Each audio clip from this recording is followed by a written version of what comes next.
Hey, welcome everyone to the Friday, February 27th episode of the On Iowa Politics podcast. This week, we have a lot to talk about in Iowa's U.S. Senate Democratic primary, more cancer in the Iowa Legislature, unfortunately, and our team's State of the Union reaction. Hello, everyone. I'm Erin Murphy, the Des Moines Bureau Chief for the Gazette in Cedar Rapids. With me this week, our Gazette Deputy Bureau Chief, Tom Barton. Hello, Tom. Hello, Erin. We have lead Des Moines Bureau Chief Maya Marchel Hoff with us. Hello, Maya. Good afternoon, Erin. Jared McNett of the Sioux City Journal checking in. Hey, Jared. Erin, this reporter places the blame for all this squarely on you, the viewers. In an unfortunate, the latest unfortunate case of the camera not rolling soon enough, Jared and I were having some Simpsons and Kent Brockman memories before we all switched on here. Sorry, y'all missed that. Gazette columnist Althea Cole is with us. Hello, Althea. Hi. And rounding out the roster is Gazette columnist Todd Dorman. Hey, Todd. Hey. Hey, Todd, where can I get cheap gas? Any recommendations? Saudi Arabia is actually a really good spot to get cheap gas. They're basically giving it away. So that's today's Todd's tip. I was not ready for that. Oh, man. Oh, it's on me for asking. That's all. Jared was No, right. it is on him. His name tag says, ask me about $1.85 gallon gas. That's true. In fairness, for those listening and not seeing on the YouTube, that wasn't a totally random question. Oh, still. Okay. Let's get to work here. We're going to start this week with the Democratic primary in Iowa's U.S. Senate election. And we're going to start with a little bit of mildly old news here. I wanted to talk about this on last week's episode, but Todd wasn't available last week, and I wanted to hear from him on this. So here we are today. To catch up everyone, a little more than a week ago, Nathan Sage, the first Democratic candidate who jumped into Iowa's 2026 U.S. Senate campaign last year, announced that he was suspending his campaign.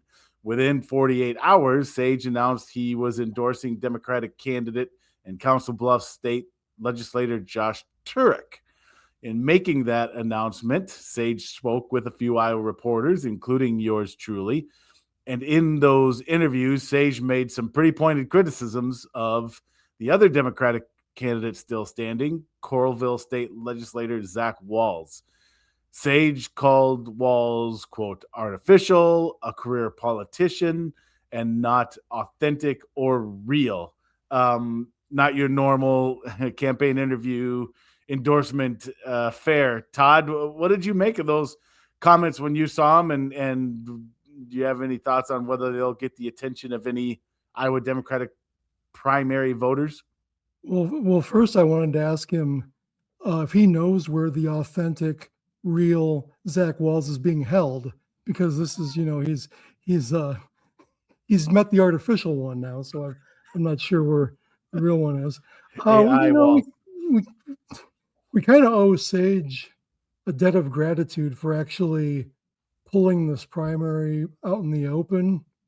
I mean, there's been a lot of, behind the scenes kind of sniping between the campaigns, and a little bit of the, Zach Wahls mentions the Schumer connections and things like that. But this kind of, pulled the pin, I guess you might say, on this primary campaign. And, I think the things that Sage expressed are felt by some Democrats who are a little bit worried that Zach Wahls reminds them a lot of candidates that didn't do so well in the past, with a fairly conventional message and, Democratic background. Whereas Turek has he won in a red county, a red district carried by Trump. Right. And so that's what the other side is saying. And I think basically, Sage just brought all that out into the open. And now you've got a race. It's no longer polite. You got two candidates that are starting to take swings.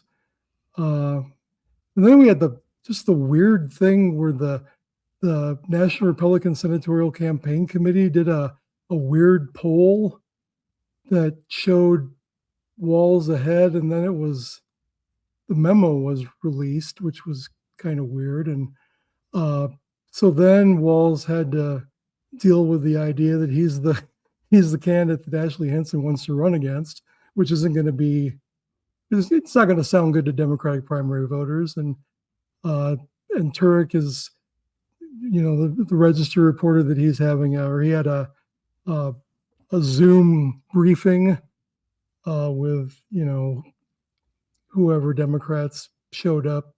And that was a DSCC, Democratic Senatorial Committee, Campaign Committee sponsored event.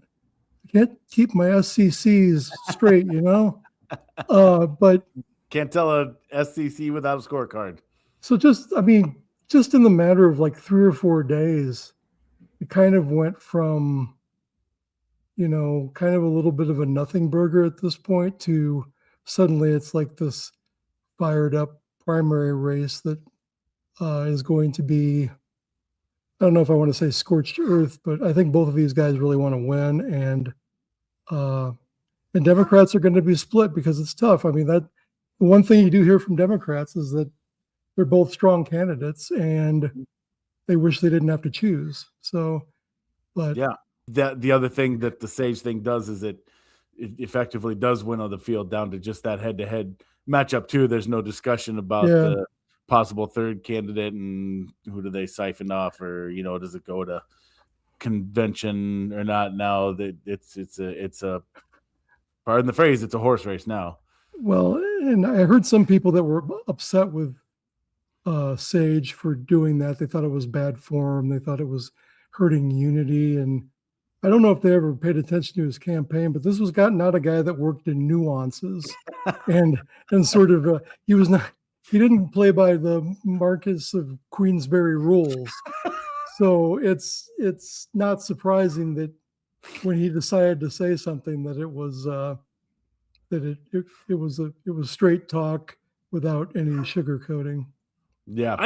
I also just kind of hate that posture, not just because as a reporter I want there to be something interesting, like a little bit of back and forth like that, but also like there are so many cases of like brutal divisive primaries and then the person from that brutal divisive primary going on to win. So the idea that like there's a lot of sniping back and forth is somehow going to like stymie you in a general election is kind of ridiculous. Yeah. And we'll get back to that. Todd, you mentioned, and I wanted to talk about that too. This past week, the National Republican Senatorial Committee, Senate Republicans campaign arm, published internal polling on the Senate Democratic primary in Iowa, and then, as Todd noted, sort of used the results to needle the candidates a bit. Tom, I'll bring you in on this because you helped us write this up for our campaign almanac. Tell us a little more about what went on there.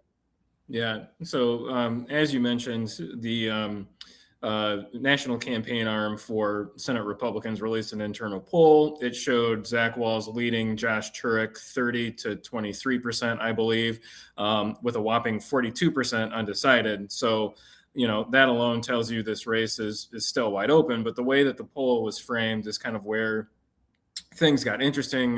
Respondents were asked to choose between Josh Turek, who is backed by Chuck Schumer, and Zach Wahls, who is aligned with Bernie Sanders. That's not neutral language. That's message testing. They're not just measuring the race, they're trying to shape it.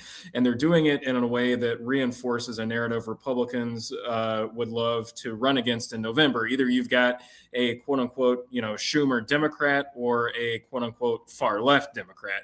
At the same time, as Todd mentioned, the Democratic Senatorial Campaign Committee quietly invited donors to an event supporting Josh Turek. It's worth noting there's been no formal endorsement. The campaign arm of U.S. Senate Democrats and Chuck Schumer himself, haven't come out and publicly endorsed a candidate in this race. But again, that invite, sends fairly clear signals, and opens the door for Zach Wahls and his allies to argue that DC insiders are trying to tip the scales in this Democratic primary.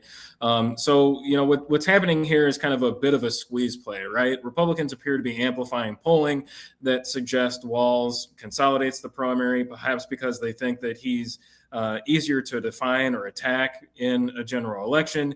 Meanwhile, national Democrats are sending signals that they see Turek as the safer bet against the likely GOP nominee, Iowa Congresswoman Ashley Hinson.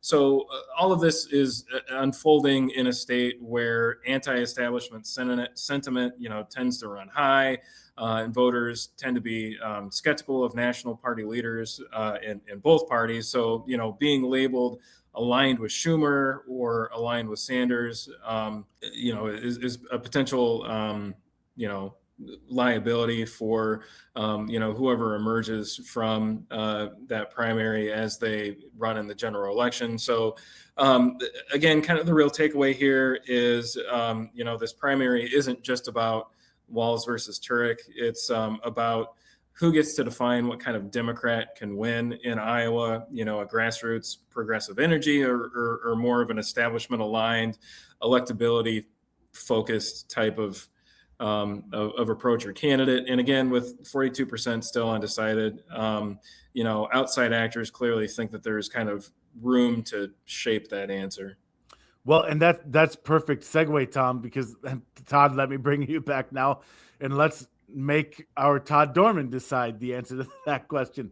The NRSC is covering its bases here, as Tom noted, sort of message testing against both candidates. But I think it's fair to say that they clearly think they'd rather go up against Wahls.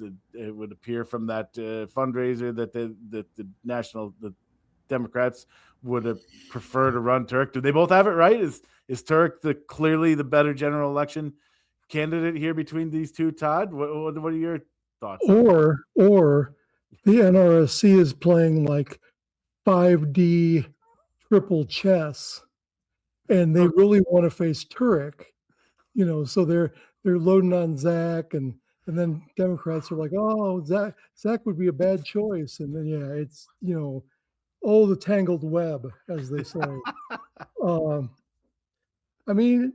I think electability, when you're a Democrat in a state where a Democrat hasn't won a significant, like a senatorial or gubernatorial statewide election in a really long time, electability, winnability are going to be factors that you care about because you want to win that seat. And 2010, by the way, isn't that right? Harkins, or not Harkins. 2008. 2014 would have been the Senate race that was an open seat. Right. Which that So Joan 2008 Ernst was the won. last So one. 2008 was the last Democrat statewide win. Yeah. So that's going to be a big factor, and as far as the DSCC, Democrats have been through this before in Iowa. Those were the brain trusts that gave them Patty Judge back, in the day, and they also, kind of cleared the path for Teresa Greenfield, who didn't live up to expectations. And speaking of 2014, Bruce Braley. So, and Braley everyone knew he was going to run. Yeah, and it was just a matter of, and when Harkin stepped down, that he was that's ready true. to go, but then he had to. That's true. He had to wait Did for. Brady have any year. primary opponents in No, 2014? none. Nope. Not a single one. Yeah, that was a year that they had Braley for Senate, and they couldn't find a decent. Democrats couldn't find a good gubernatorial nominee that year either, which people are talking about Feenstra having the worst rollout when Jack Hatch announced it was in a vacant lot in Des Moines, and it became quite obvious after people were there a little bit that there was like deer scat everywhere which is poop for the non-wildlife experts. So yeah, he renounced his candidacy in a poop field. So and I don't then know. shaved his mustache. He did shave his mustache. I forgot about that. And then when he lost, he probably grew a beard because that's what you do. Oh man! So it remains to see which of those things these candidates do. But yeah, I mean, obviously, Todd's got it right. That this thing's just heating up now. It's going to be interesting these next few months, and clearly all of the national parties are interested in paying attention and got their mitts on this one too. So we're gonna have plenty to talk about over the next 3+ months here. All right, moving on. We're gonna circle back to what has been unfortunately a recurring topic here at the Iowa Capitol and here on the podcast. Cancer news among Iowa state legislators. And I guess if there's a silver lining this time, it's that we have two developments to talk about, and one of them is good news for a change. Jared, both of these updates come from Northwest Iowa, so we'll let you tell us the latest. Yeah, and Maya actually had some of the reporting on this week about this, so hat tip to Maya. On Tuesday, Catelin Drey, who's the state senator from Sioux City, announced that she has no signs of cancer following surgery that she had. She was diagnosed with stage 1 uterine cancer and then hospitalized on January 27th to undergo a hysterectomy. She said she learned about the diagnosis 5 days before the session started, which is just really rotten timing to have to learn something like that. And this week she said, quote, "From the beginning, I promised transparency with regard to my illness and recovery, and today I am elated to share that after a successful surgery and period of recovery, follow-up tests show no further signs of cancer." So that's what her news has been this week. And of course, she won a special election to that seat following the death of Rocky DeWitt, who passed away from pancreatic cancer in 2025. And then the other bit of news on this front from Monday was Dave Rowley, who's a state senator up from the Iowa Lakes, announced that he had a diagnosis for tonsil cancer. And he said he was going to undergo treatment over a period of several weeks. And part of his statement was saying, quote, "Every cancer diagnosis is serious, but after talking with my family, friends, and care team, we are all optimistic we can face this head on." He also has already filed for re-election for the next cycle and said he plans to be around the legislature as much as possible. So that's all good news on that front, or pretty positive news. Yeah, I mean, relative. Yeah, like you said, he had a very hopeful tone, very optimistic tone in his statement. Yeah. And yeah, I mean, obviously all these cases are different. They're all completely different kinds of cancer, but the cancer rates in the state in general are awful, and they're pretty bad, especially in some parts of Northwest Iowa. I think it was last month, Erin, you had one of the stories about the UI cancer data, and looking at my notes here, Palo Alto is sort of debatable whether or not you want to count that as Northwest Iowa, but 3 of the counties that are in broadly Northwest Iowa that had higher than expected rates after adjusting for risk factors were Woodbury County, which is where Catelin Drey is from, Cherokee County, which again, Northwest Iowa, and then Palo Alto. So yeah, like in a state that already has, skyrocketing cancer rates, we're in a particularly bad part of the state within that. So it's not a great place to be at. Yeah, and that information, by the way, came out of as you mentioned, Jared, the report that the University of Iowa is putting together, and they've got basically another half of that report coming out this summer. So that's going to be interesting to see what more they're able to kind of pull from the data and figure out what's going on and where in this state. It was also and Tom or Maya, help me fill in any blanks here.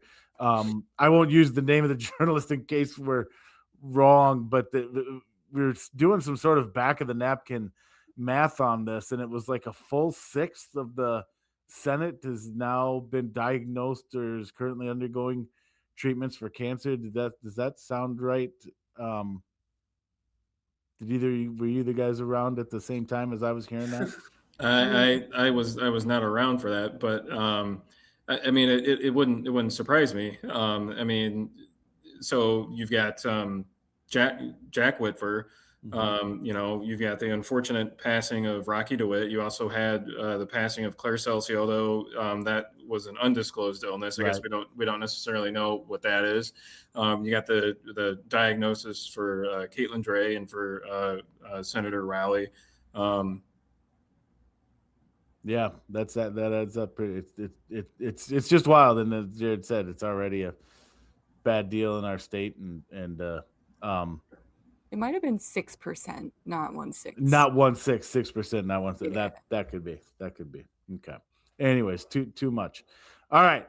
On the legislative side of things at the Capitol, this week, Iowa Senate Republicans passed a series of bills dealing with the verification of individual citizenship status as it relates to myriad arenas. And this was kind of interesting. They debated these all on the same day, and they're all sort of tangentially related to each other and circle back to the same sort of source and idea. So, Maya, you covered this, so tell us about it. Yeah, yesterday the Iowa Senate gave the okay to, like you said, a myriad of bills regarding using a federal immigration databases for verifying immigration statuses for a number of things, including driver's licenses, voter registration, state government employment, and public services. Yesterday, the federal immigration database that they would be using would be SAVE, or the Systematic Alien Verification for Entitlements, which is administered by the U.S. Citizenship and Immigration Services, or USCIS.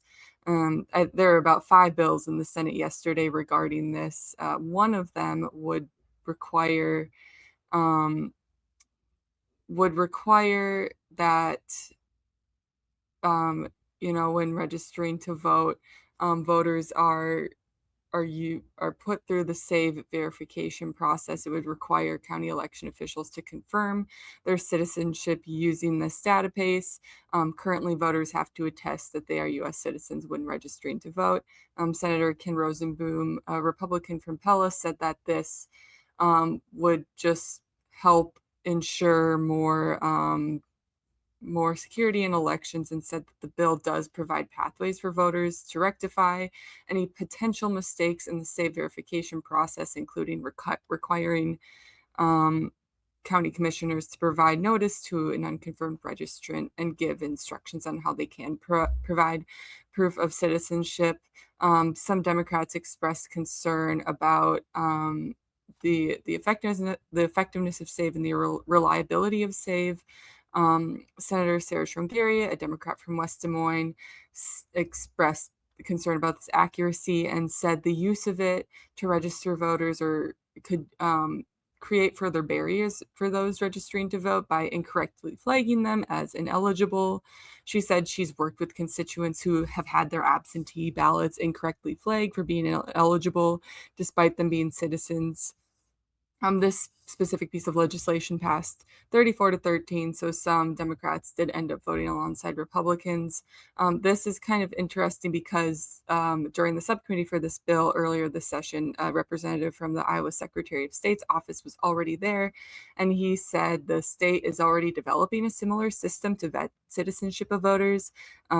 So they're kind of already going to be doing the same thing. So them passing this legislation is kind of lining up with that, I guess. Just to kind of put the use of SAVE into further context at a broader angle for the state, Republican Governor Kim Reynolds signed an executive order in October ordering all state agencies to use E-Verify or another federal system to check new employees' work authorization, and SAVE to confirm that to confirm the eligibility of state workers and the citizenship or immigration status of individuals seeking to receive state-issued professional licenses.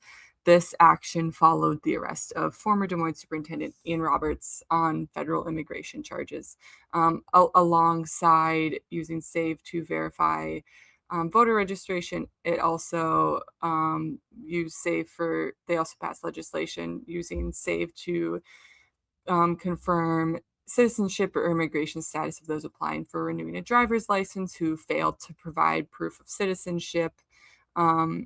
This one passed with more bipartisanship. It passed 42-5.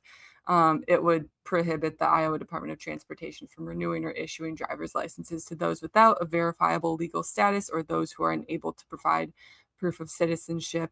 And then alongside that, it would also, another piece of legislation that they passed would require SAVE verification for public assistance programs, including some federal nutrition assistance programs, including SNAP and WIC.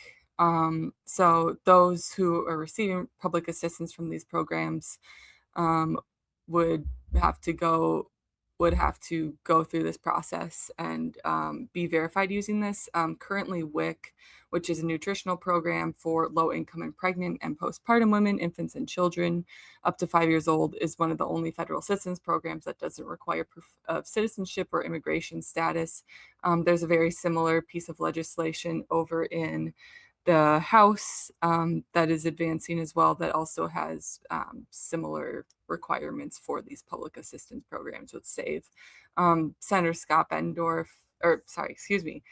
Scott Webster, a Republican from Bettendorf, said the legislation will strengthen existing integrity and verification measures and will align Iowa with current policies in the One Big Beautiful bill that was signed into law in July. He said, quote, Senate File 2422 makes it clear that illegal aliens should never be eligible to receive public assistance using taxpayer dollars. This is going to get a little bit into the weeds, but Senator Janet Peterson, a Democrat from Des Moines, expressed concern that the bill's fiscal note, which is a nonpartisan analysis of the cost of the legislation, included incomplete information, and there were a lot of responses on different cost provisions of the bill that said that the agency didn't receive a response from the Iowa Department of Health and Human Services on multiple information requests. So she expressed concern that they don't have a full idea of what the budgetary implications this bill will have before passing it. And then just to tack this on there, this isn't directly SAVE related, but another bill they advanced it unanimously. It would require truck drivers to pass an English language proficiency test to receive a new or renew a commercial driver's license permit. So they would basically so it would prohibit the Iowa Department of Transportation from issuing or renewing a commercial driver's license or commercial's learner's permit unless an applicant demonstrates sufficient ability to read and speak English. To cap that off today, this wasn't in the story yesterday, but the House advanced legislation that would require all driver's license examinations in the state to only be offered in English. Currently there is an exception. So right now in Iowa law, so most official documents, regulations, orders have to be in English, which according to the legislation is the official language of Iowa, but they are removing that exemption for driver's license examinations. Some Democrats expressed concern that this will put barriers for folks that aren't U.S. citizens but are working in rural areas of the state, especially who have barriers to transportation or need to get to work. This will just make it harder for them to be able to do that. And Republicans that advanced the bill argued that it just helps align it and just ensure that folks driving are proficient in English, and which they say will help ensure safety on the road. So I think that should be it. Yeah, and all that doesn't even include and some of this was in Reynolds' big bill in the Senate, but there's also separate bills in the Senate on education hiring practices too that they didn't pass. So there's even more in this realm. And I don't know if I haven't talked to Senate Republicans about this yet. I don't know if they feel like the governor's bill covered what they had in those other bills, if they're still going to run those as well. But obviously a big batch of bills with a similar theme, similar spirit. Yeah. Yeah, it would also, they also passed legislation that would require the use of SAVE for state employees and for those working in schools in the state. So They passed that off the floor already? yes. Okay, so that was okay. Oh, Yes, that was those are- part of Thursday's package, Yes, the yeah. schooled one? There are 5 total bills. Sorry, I forgot to Okay. mention those, but there No, are 5 that's total okay. bills. Okay. Yeah. Okay. I honestly didn't think they did that one that day. I thought that was only Reynolds' bill. They did the Lynn Evans one too. Okay. Yes. There you go. All right. Out of a Sioux City related interest, and not to put anybody on the spot, but I am curious with any of the kind of discussions like this cycle or the last couple of years with some of the voter like security measures. Has any of the rationale been, or has the case come up at all that was in Sioux City of actual voter fraud that happened, which was 52 counts of voter fraud with a county supervisor's wife in a Republican primary? Not, I mean, like nobody has talked about that specific case. That I know for sure. Remind me how that happened, Jared. Like, because I'm also trying to think, like, is there a bill that talks about or like how that happened? And I need to. Yeah. And I haven't gone. I'm just curious because that's the most recent case you could point to. Right. Of like voter security in the state, and obviously it's a pretty notable one for how many counts there were. Absolutely. Yeah, and that was in. Were you gonna say something, Althea? There is one case, I believe, in Marshall County. I'm not sure if that case is done being adjudicated, but there was somebody who is not a citizen who registered to vote and participated in a non-general election vote and was later charged with that. So there is one, and I'm pretty sure it's Marshall County. Okay, this one was 52 counts, which would obviously be a lot more than that one. The particulars of that one though in Sioux City, and so I don't know if some of the bills Maya was talking about or some of the past ones would have applied, but basically Kim Taylor was approaching Vietnamese voters who couldn't speak English very well and filling out and signing election forms and ballots on their behalf and on behalf of some of their children. So, and I'm literally working through this live on the air, which is always fun. So tell me, Jared, based on what you just described, there is apparently a bill that would no longer allow someone to attest for someone else's to as they file a ballot, like right now, if that person can't for whatever reason, if someone else can attest for them, would that have stopped what you're describing, that incident, or was that that's a great question? That's why I was asking. You don't think so, Althea? Well, attestation happens at the polls. Off the top of my head, I'm not aware of anything that would allow a person like sending in a request for a mail ballot to have their ID attested for, because the current state law requires either your driver's license number or your 4-digit voter PIN number. So attestation would have nothing to do with that. One thing about the Kim Taylor case, that didn't have anything to do with citizenship. That more had the fact to do with the spouse of a candidate, and not even the fact that she was a spouse of a candidate, of course, extremely notable and relevant to the case. That was somebody deliberately committing voter fraud outside of the realm of citizenship. So I don't know if her case would have had any, if any of these bills being. And I think, Jared, your question was like, yeah, so kind of here was a case of actual 50 counts of voter fraud. Is there any legislation being drafted that would address how that occurred? Am I? Yeah. I was just kind of curious more broadly, since we're talking about like voter kind of security measures. Has anybody introduced a bill that would stop future similar instances of that? Yeah. I have a hot take on that. The legislation to ideally prevent that was introduced whenever the existing law was passed. There comes a point where, you do your best to prevent, but if you can't prevent, if people are still going to play the stupid game and win the stupid prize, then ultimately there has to be a threshold that goes from prevention to dealing with it after the fact, to be as diplomatic as possible. And as somebody who works elections, I certainly did not have any sympathy for the defendant in that case. All right, we're going to finish up with a quick block on President Donald Trump's State of the Union address. We're going to try to make the discussion of this shorter than the speech itself. I'm told it was very long. And in 100% transparency here, I did not see it. I actually did. Before you start flinging stuff at your car radio, I actually don't watch the vast majority of State of the Union addresses, as they're always in the midst of the legislative session. And as a wise woman once said, ain't nobody got time for that.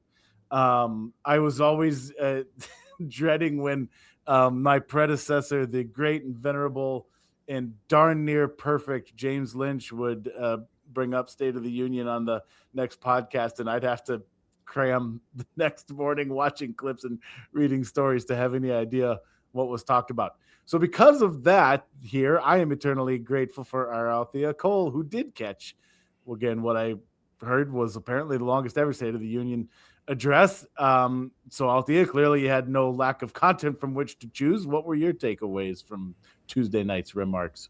Speaking of full transparency, Erin, this is the second year in a row that President Donald Trump has very rudely scheduled his address to a joint session of Congress during a game of the Iowa State Cyclones men's basketball team. Well, technically, isn't your beef with Mike Johnson there, the Speaker of the House? Don't they schedule that? True, but it's not like, Trump could go to Johnson and say, hey, Mike, the Cyclones are playing, and I got a constituent in Iowa who wants to watch the game uninterrupted. Apparently, yeah. So it's not that I dislike State of the Union speeches, or I dislike joints, or addresses before a joint session of Congress at all. It's just that, after a number of years in politics, when you're in this game where it's one team against the other, they just kind of all start to run together. Ultimately, they're the same thing. Whoever is the president gets up there and talks about their accomplishments and their agenda, and they bring out all of the people that they want to have stand up and laud, and that really doesn't matter who the president is. It just always is kind of like that. And then you got the national media especially just obsessing over it so that they can do their commentary and just absolutely soak as many advertising dollars or viewership minutes and seconds or clicks on the internet. And I don't know. I mean, I realize I'm in the wrong profession to say this or maybe have this opinion, but it's like, okay. Given that it is such a spectator sport for so many people. So on that note, my favorite part of the speech, if we can be brutally honest, was when they brought out the United States men's Olympic gold medal winning hockey team, and they paraded those fellows around. I know that the hockey team has caught some grief for, being so jovial with President Trump, which apparently some people don't like, and being jovial with the director of the FBI, chugging beers with him in the locker room. But ultimately, when they brought those dudes into the hall, it was a big deal. Everybody was happy to see it, to see them. I almost think that the hockey players were kind of like emotional support puppies. Like if you're at the Iowa Capitol and they've got a contentious bill that they're working on, like picture the Humane Society bringing in all of these cute little puppies and putting a golden retriever in every legislator's lap. Like everybody's going to be in a much better mood. And so we at least had about 2 minutes of that. The hockey team did not stay for the entirety of the address, which frankly, after the whirlwind couple of days they had, asking them to sit there in suits and ties all stuffy for an hour and 47 minutes, I think is how long. Yeah. I mean, especially if they were, all hungover from drinking $150,000 worth of liquor that Pat McAfee bought for them the night before. That's right. But it was still a nice moment. So congratulations to the United States Olympic men's hockey team for their first gold medal in 46 years. Now, as far as an actual Iowa tie-in, I did kind of look to see if we would have any Iowans who were recognized. The guests of Congresswoman Hinson, Congressman Nunn, and Senator Chuck Grassley, they had all brought out the family members of the 2 Iowa National Guard soldiers who were killed during a December 13th terrorist attack on their convoy in Syria. They were deployed there as part of their mission to promote stability in the region and mitigate the surge of ISIS, which has been happening ever since the collapse of the Syrian government about a year prior to their deaths. The Syrian government collapsed in December of 2024. So the family members included Misty and Jeff Bunn, the mother and stepfather of Staff Sergeant Nate Howard, as well as Howard's widow, Ariana, and then Hugo Torres and Isabel Tovar, who were the parents of Staff Sergeant Edgar Torres Tovar.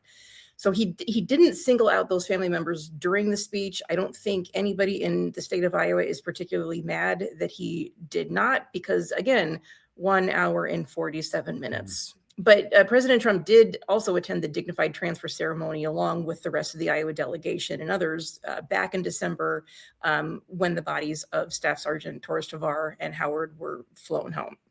Congressman Feenstra, he had with him Scott Root and Scotty Root. They're the father and the brother of Sarah Root, who was killed by a young man who had been living in the United States without legal authorization when he killed Sarah Root while he was driving drunk and drag racing in early 2016. That guy jumped bail, he fled the country, and he was only extradited from his native Honduras early last year, shortly after President Trump returned to office. And Feenstra has been on the gubernatorial campaign trail touting Sarah's Law, which passed early last year and was signed last year again as President Trump was coming back into office. And Feenstra was the primary sponsor of that bill, which will now require that anybody who is arrested and found to be unlawfully present in the United States, if they're accused of a crime that results in the death or the serious bodily injury of another person, bail is not optional for them. It is now required that they be detained. Congresswoman Marionette Miller-Meek, she had invited her as her guest, Dr. Troy Shorman, a chiropractor and small business owner from Keosauqua, which is down in Van Buren County. That was a bit of a departure from her guest last year. Last year, she had invited a more national figure, activist Riley Gaines, Gaines being a former swimmer at the University of Kentucky who had tied in the NCAA championship race with a swimmer who had gone through male puberty. And Gaines has since gone on to become an activist for the preservation of women's sports. So the invite of Dr. Shorman was more kind of on message for Republicans, because in terms of their campaign message, they want to highlight how tax cuts are going to drive economic growth that are designed to help small business owners like Dr. Shorman and drive that economic growth in rural areas, economically depressed areas, counties such as Van Buren, where Keosauqua was the county seat, and Van Buren is one of the counties in Iowa with the highest rates of poverty. So that economic focus was also echoed by Congresswoman Hinson. She'd stated in her press call that morning that Trump's message should really include focus on putting more money back in the pockets of Americans. And the president did go through a lot of that in his speech on Tuesday night. He touted that this year's tax refunds are supposedly going to be the largest tax refunds in history. He brought out a Pennsylvania woman who works as a server in a restaurant who is expected to pocket or have more than $5,000 more in money coming back to her. That economic agenda is stuff that Iowa Republicans want to tout and want to continue seeing. But no, he did not talk about that all through his hour and 47-minute speech. But yeah, it was a speech. We'll have another one next year. We'll have a Democratic rebuttal to it again. I have to confess, I did not watch recently elected Governor Abigail Spanberger in that. When President Joe Biden was in office, and also when President Barack Obama was in office, there were a few Iowans who got to give the Republican response to that. That would be newly elected Senator Joni Ernst in 2015. That was only a few weeks, maybe a month or two after she had taken office. And then again in 2022, I believe, Iowa Governor Kim Reynolds had given the Republican response to Joe Biden's State of the Union in 2022. So I had completely forgotten that happened, which is proof Yeah. of how inconsequential All those of this rebuttals are. Yeah, a little tip to anybody giving a convention speech or a State of the Union or any kind of keynote address for a political event. Gettysburg Address was 2 or 3 minutes long. Yeah, So there you go. You don't need to. You're not profound just for going an hour long or an hour and 47 minutes long or 2 hours long or 4 hours long. Alexander Hamilton, you ain't. On the way out here, just a quick show of hands, because I'm either going to fully shame myself or drag you all down with me. Who watched State of the Union, at least part of it? Okay, all right. There's a good mix. All right, so nobody's in trouble here. That's the way. Aaron, I listened to coverage the next day while I was working, so I multitasked. I didn't even do that. Which sometimes I try to get caught up the next day. I didn't even do that. I was a bad journalist this week. All right, that's gonna do it for this episode of On Iowa Politics. If you're not already, please subscribe to us on your streaming service of choice or on YouTube, where you should also smash that like button. You can also find the podcast each and every week on your preferred Gazette or Lee newspaper website. And now that you've listened to the On Iowa Politics podcast, make sure you also subscribe to the On Iowa Politics newsletter, where every morning in your inbox you'll receive all the latest politics and government coverage from our team. You can subscribe to that free newsletter at the Gazette's website, thegazette.com. And lastly, don't forget that the work of everyone you heard here today can be found on the pages and websites of the Quad City Times, Muscatine Journal, Cedar Rapids Gazette, Waterloo Cedar Falls Courier, Mason City Globe Gazette, Council Bluffs Daily Nonpareil, and the Sioux City Journal. You can find all the links to all the stories we discussed today in the comments on YouTube or on the episodes page on the Gazette website. On everybody's website. I got to take that out. Everybody's website has the links. All right, for Tom Barton, my Marchel Hoff, Jared McNett, Althea Cole, Todd Dorman, and our producer Bailey Cheehan, I'm Erin Murphy. Be well, everyone, and be good.